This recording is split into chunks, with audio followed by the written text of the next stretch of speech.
once reaching up the top of the flight of stairs that the guardian, guide, whatever you'd like to call her, and I ascended, there was suddenly a burst of color and warmth. What used to be a surrounding area of grayscale with a few colors splattered here and there turned into a completely vibrant atmosphere. We stood in front of a beautiful meadow, hills of lush green grass as far as the eye could see, with a simple little path guiding us as to where we needed to go next. There were a few trees strewn about the meadow and hanging over the path in order to allow us to have a little shade from the bright sun.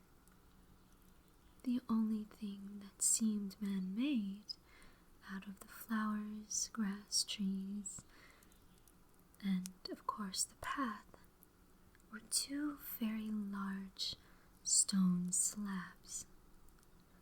These slabs were black marble, huge, towering over me, of course, because I'm short, but towering at least 10 feet.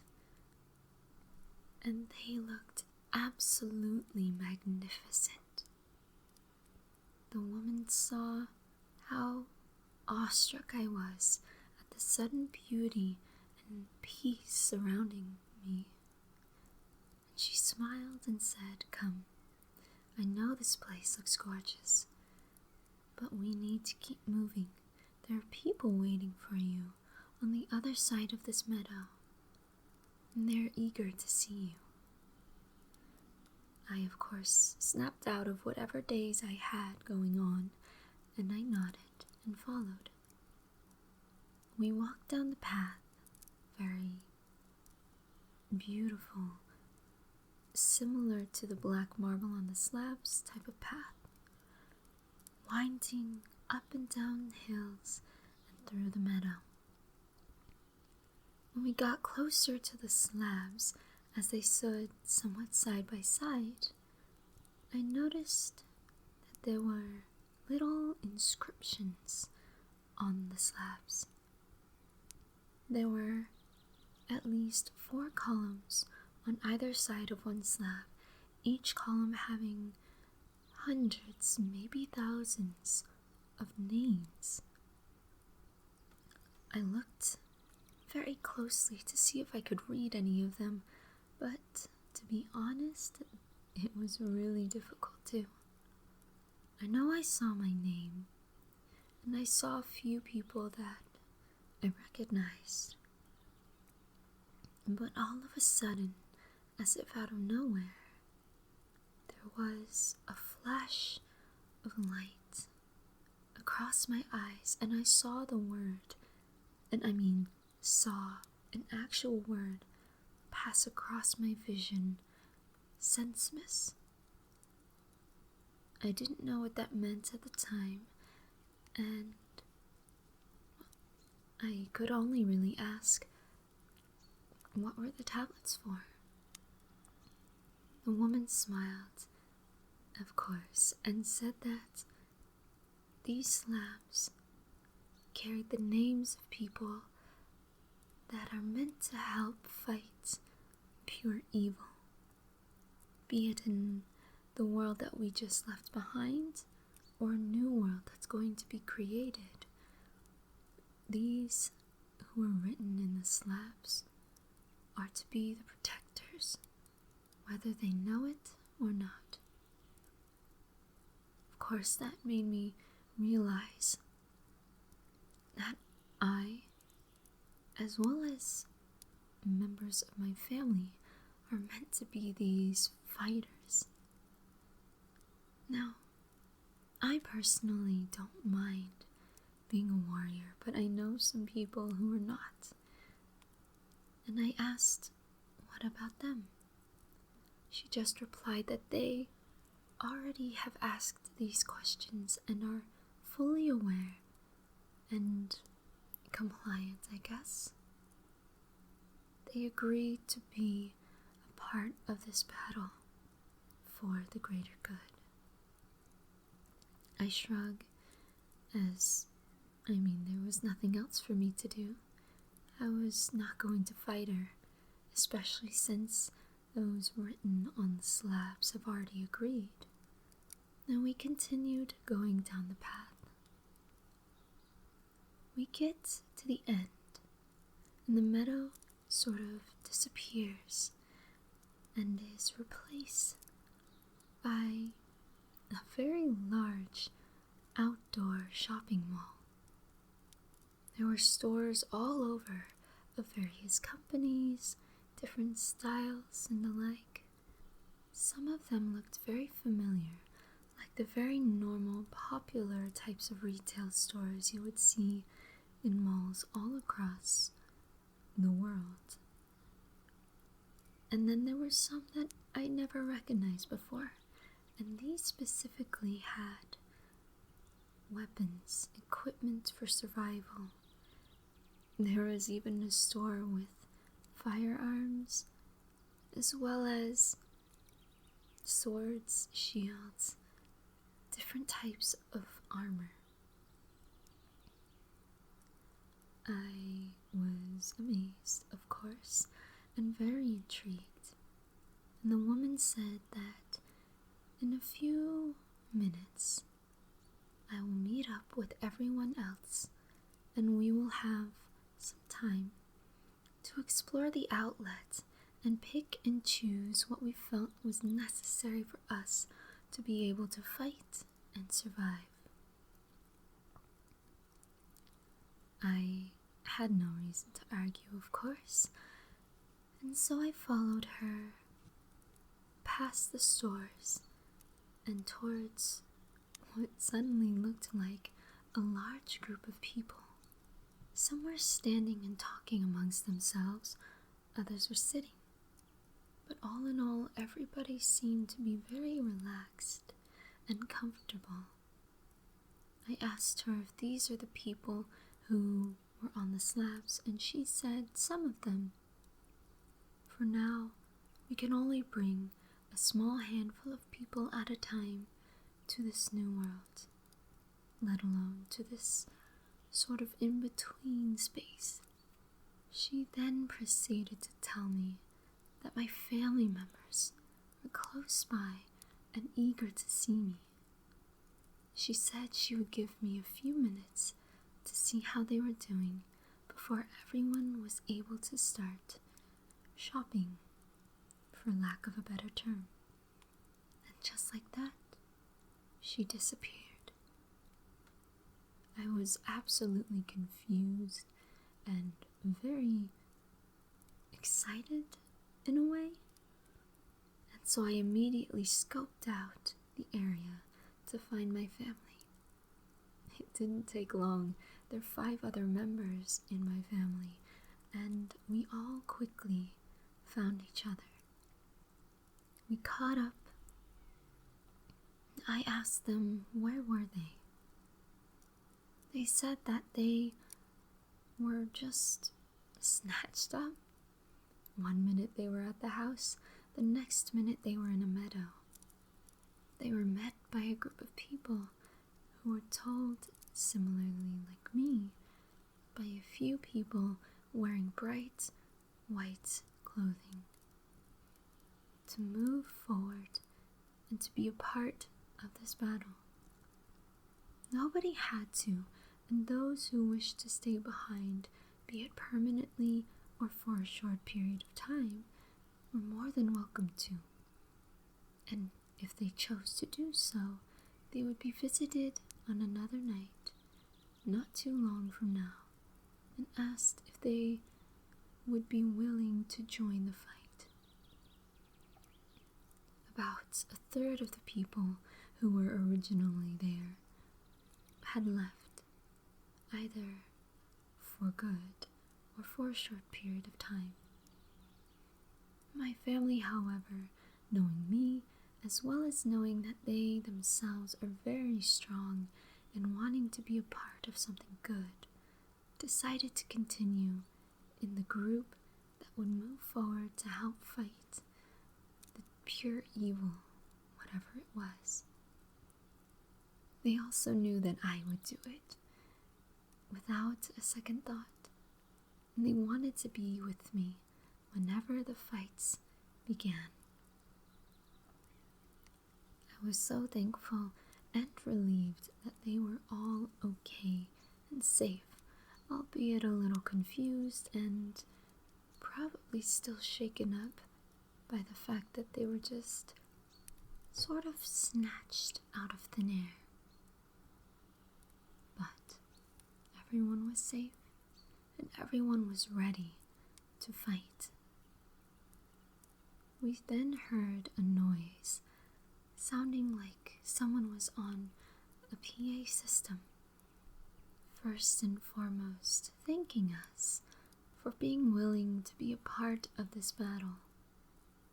They gave us one more opportunity to turn away and return to the world before, but nobody did.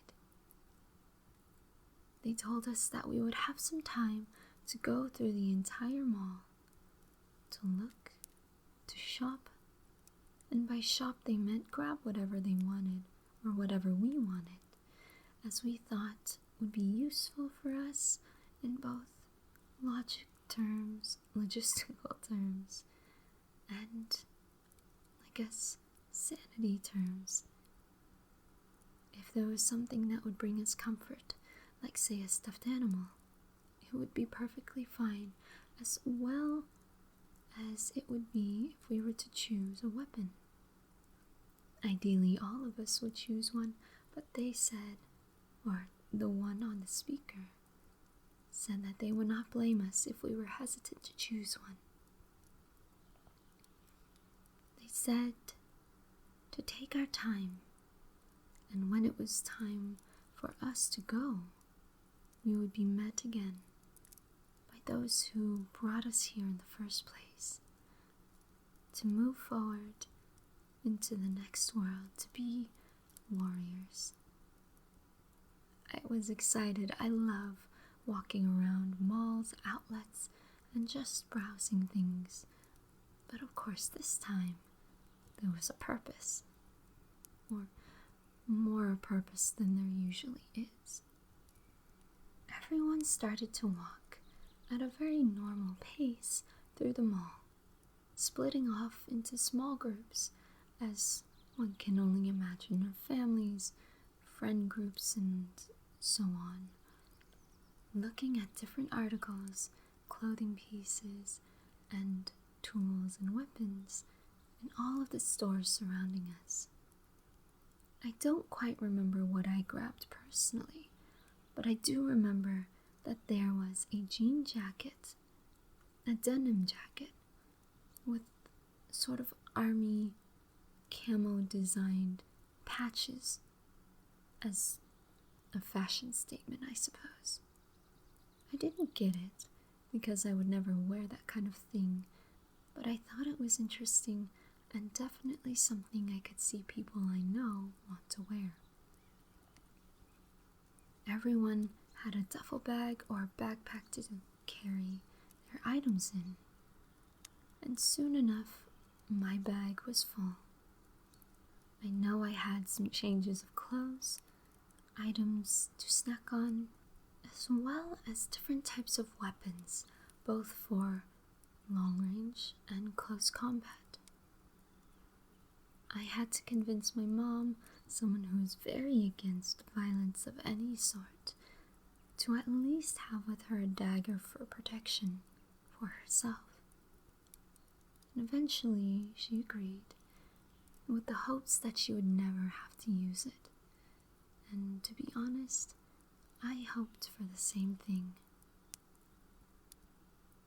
We soon split up, because one of my siblings wanted to go to a different store and my brother went to another.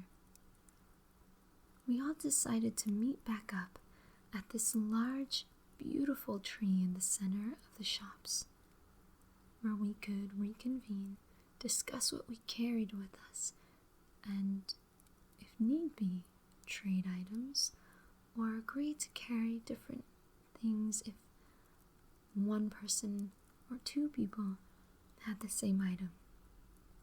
So say for instance, while we were split up, I grabbed a box of a type of snack bars and one of my sisters grabbed a box of the same. I would carry both as to lighten her bag so she could carry something else. We've always wanted to work and always have worked as a team, and this was no exception. Eventually, we did meet back up after what felt like forever, but it was only half an hour maybe. We swapped items, chose different things, and then soon enough, we were all called by the PA system once more with a very peaceful voice, and once again thanked us for being willing to stick around to be a part of this new world's battles. He, the one who was speaking, said that they were not going to lie, it was going to be dangerous, but those who were willing to fight would forever be remembered and protected to the best of their abilities. We were then split up into smaller groups, of course, within our own groups. My family and I didn't have to split up, but we did separate for maybe half of the total amount of people there. We weren't sure what to do, but we were told to wait until we were called to go. It was during this time that one of my sisters told me that they saw the boyfriend I had at the time walking around. They tried to call out to him, but he didn't seem to hear and walked into the crowd, disappearing from their sight. I told them to stay put because I wanted to find him, of course, and I took off towards the trees. As I did so, however, the surrounding area started to change a bit. For one, there were people who've turned to stone. Their backpacks were on the floor, and they were just standing there, completely still. Those who had family members were wept over, and those family members had trouble leaving them behind. But they were convinced that this was for the best, for some reason or another, and they eventually left with their guide. It was worrisome, because as I continued to walk through the crowds, I started to notice more and more people who had turned to stone. Those who did turn to stone were very monochromatic, no colors whatsoever, and that worried me. I then, eventually, saw who I thought was my boyfriend, and I called out his name, running towards him excitedly, thankful that I didn't have to look any longer. However, I didn't get a response, and I was confused. Maybe it was someone else and I mistook him for the boyfriend I had? But no. As I got closer, I noticed something was wrong. His colors were fading. He was no longer a person. He turned to stone. I remember looking at him, confused and then sad. Of course. The boyfriend I had turned to stone. Of course I was devastated. And I backed up after realizing that there was no bringing him back, and sat down on a bench under a tree where I cried for what felt like forever. People started to leave, and one by one, even my family members decided to keep going. They told me to stay strong and they would see me on the other side soon, as long as I didn't give up. There was no way I was going to give up, but I wanted a moment to mourn, and eventually I was by myself. I was surrounded by the people who had been turned to stone, one of which was the boyfriend I had. I was devastated, shocked, confused. But then I felt a warm presence behind me, and somebody touched my shoulder. I wasn't sure who it was. Maybe a family member had come back for me? But I heard an unfamiliar, but at the same time, somewhat a familiar voice. A calm voice from a young man who I could only describe as almost angelic, kind, understanding, but still carrying a purpose. He apologized to me for having to witness something so sad, but it was time for me to go. I didn't want to look at him, nor did I want to look at the statue. And then I heard another voice, as someone else touched my other shoulder, and it was the guide who had brought me from the monochromatic world behind. And she told me that she too was very sorry to have me witness this. They didn't intend for me to, but because I was curious, I found everything. They said that they could not themselves explain why certain people turned to stone, let alone him.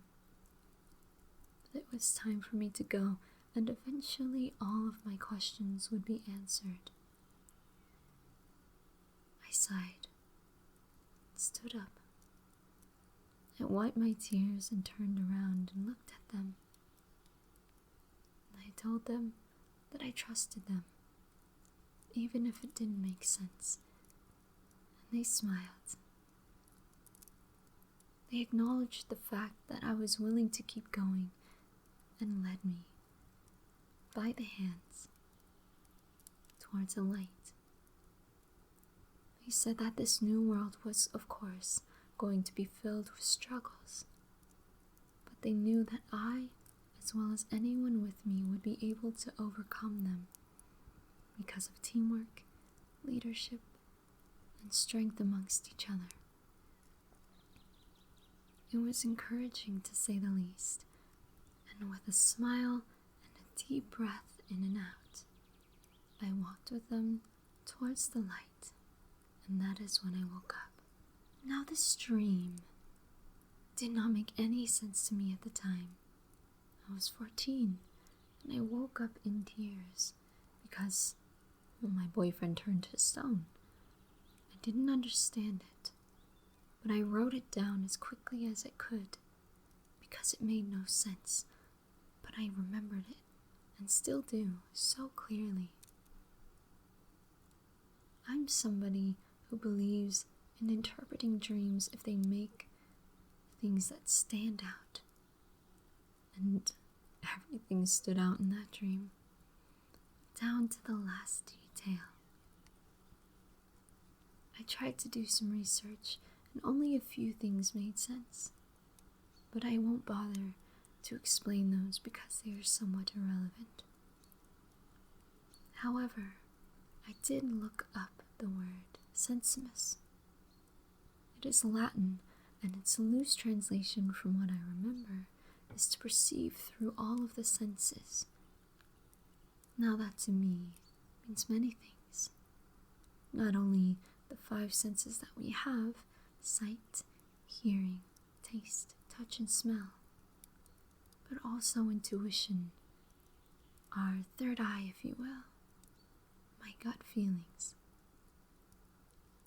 As time has progressed, I've started to trust myself, my instincts, a lot more. And I've realized that because of it, I'm able to do many, many things and learn a lot more than I would be able to had I not started to truly perceive through all of my senses. As for my boyfriend, we're not together anymore. Of course, that was years ago. Granted, he didn't really turn to stone, obviously. But him dying somewhat in my dream became more symbolic rather than literal. Our relationship ended because we went separate ways. There was no bad blood, but it was no longer working out. Of course, I was sad at the time, but it needed to be done, and we both agreed on it. Now, this stuff happened maybe 6 months after the dream, and it didn't click until I was talking to my counselor one day. I mentioned the dream, I mentioned the word, and as we were talking about the life situations that were happening to me at the time, we realized that dream had meanings. There were so many little details that I remembered so well, and some I had even seen in real life. For instance, the Mexican restaurant. At one point in between my counseling session and that dream, my family and I went to a restaurant with a group of people that were close to us, and it was a Mexican restaurant with the exact same designs as it was in the dream. I was also at the mall one day, and I saw the exact same denim jacket with the camo patches as its design in a display area in front of a shop. Again, I didn't buy it, but it was still so fascinating to see things from a dream appear in real life, or well, in this life. And then, when I told him about the breakup, he being my counselor, quickly linked the dream situation where my boyfriend had died to the breakup. It was wild and totally amazing. And that is when I realized that even my dreams are a form of senses, part of sensimus, and it's something that I have ever since truly did my best to pay attention to any signs in dreams that I've had going forward. This is the only dream I've shared an epilogue to, mostly because of just how accurate things, well, even symbolically accurate things became in the real world, in our world, in the waking world. These things I will never forget. I haven't forgotten them yet. I definitely don't plan to anytime soon. But I do hope that you enjoyed this sort of epilogue to the dream.